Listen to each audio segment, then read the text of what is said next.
জুলাই আগস্টের কথা বলে 2024-এর স্মৃতিচারণ আমাদের করতেই হবে।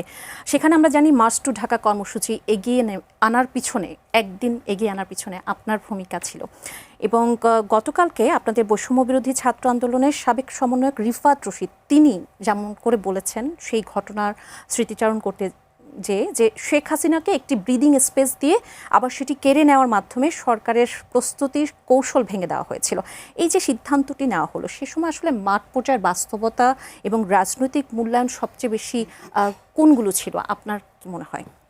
আপনার কাছ থেকে আসলে জানতে চাচ্ছি। সেই সময়টাতে আসলে প্রতি ঘন্টায় ঘন্টায় পরিস্থিতি পরিবর্তন হচ্ছে এবং ইনফরমেশন আমাদেরকে অনেকেই সহযোগিতা করছিল, অনেক সাংবাদিক, প্রশাসনের ভেতরেরও অনেক কূটনৈতিক ইনফরমেশন দিয়ে। তো প্রতি ঘন্টায় ঘন্টায় পরিস্থিতি পরিবর্তন হচ্ছে, সরকারও তাদের পরিকল্পনা পরিবর্তন করছে, নতুন কর্মপন্থা নিচ্ছে আন্দোলন দমানোর জন্য।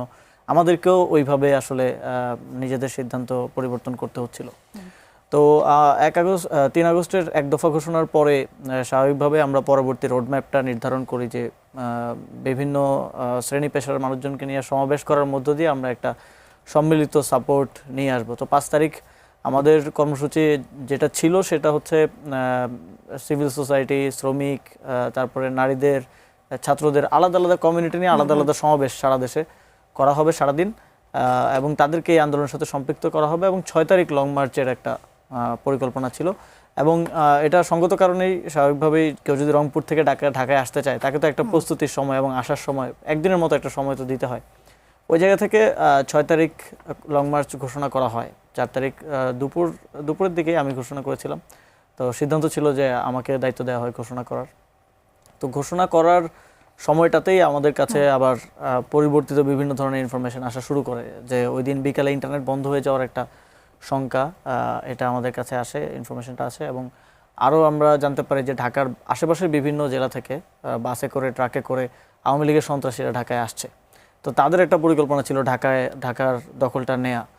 তো তখন আমরা আসলে আবার রিথিঙ্ক করা শুরু করি আমাদের সিদ্ধান্তটা। এবং একই সাথে এটা যেমন আওয়ামী লীগের জন্য ব্রিদিং স্পেস নষ্ট করে দেয়, একই সাথে আমাদের জন্য কিন্তু কঠিন ছিল। কারণ বিকালবেলা যদি আমি ঘোষণাটা দিই, পরের দিন সকালের মধ্যে ঢাকায় আমরা বুঝতে পেরেছিলাম যে সব জেলা থেকে মানুষ পৌঁছাতে পারবে না এবং এটাই স্বাভাবিক।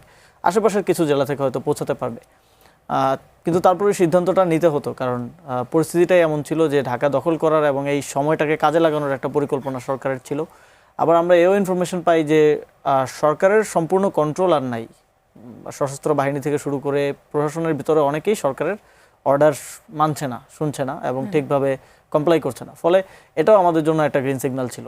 3 আগস্ট থেকে মোটামুটি হওয়া শুরু করে। তো তখনই তখন দিনের বেলায় দুপুরের পরে নাহিদ ইসলাম তিনি আন্দোলনে ছিলেন এবং নিরাপত্তার জন্য সঙ্গত কারণে তার ফোন বন্ধ ছিল।